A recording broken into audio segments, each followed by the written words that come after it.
pessoal, aqui é a Ju do blog Gili Crônicas e hoje é dia de falar de Bíblia.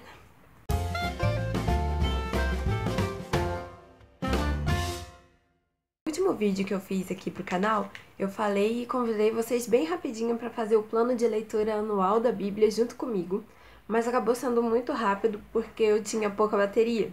Então hoje eu vim explicar um pouquinho mais sobre como vai funcionar esse plano de leitura. Eu já coloquei uma primeira foto na página do Facebook, porque eu tava sem internet no dia, acho que foi no dia 1º de janeiro. Mas eu vou tirar outras fotos, vou tirar uma foto do plano inteiro e vou deixar no blog. E também vou ir divulgando no Facebook quando for se aproximando as datas, a primeira data do primeiro livro ou a data do mês. E aí ele fica dividido mais ou menos assim. A cada dia, durante todos os dias do ano, a gente lê 3 capítulos da Bíblia. No caso, o vídeo tá saindo mais atrasado, então você deve começar a sua leitura atrasada. Eu mesma tô com a leitura atrasada bastante. Mas tem como ajustar fazendo a leitura com 3 capítulos por dia. Parece muito, mas não é. E na verdade, de 3 a 4 capítulos é o suficiente para você ler bastante e aprender. Ler com conteúdo, não ler porque tá lendo e sair se atropelando. Eu acho que mais do que 4 fica muito, mesmo que você queira adiantar a leitura.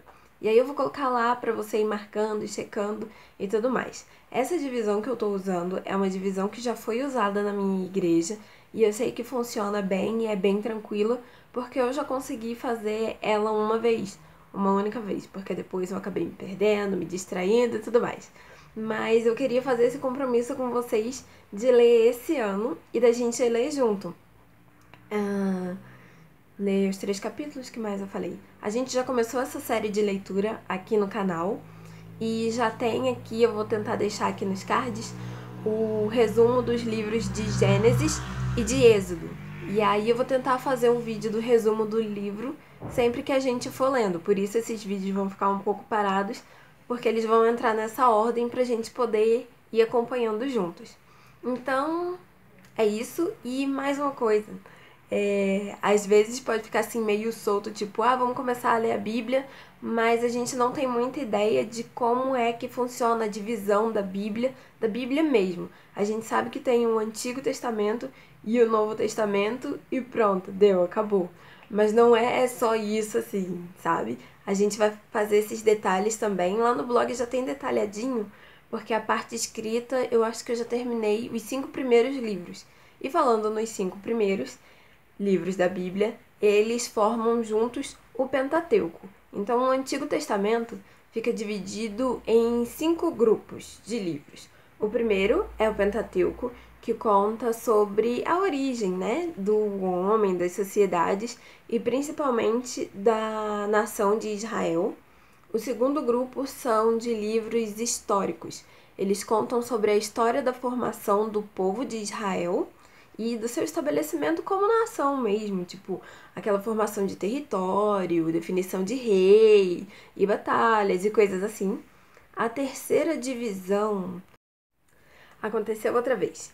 Então, voltando da terceira divisão, que são os livros poéticos ou da sabedoria, são livros que têm conselhos e coisas assim, tanto que um deles se chama Provérbios.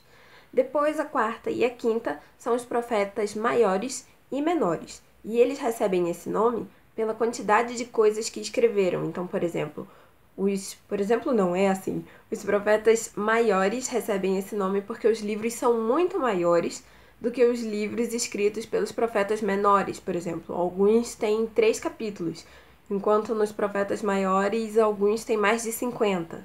Então a divisão é por isso.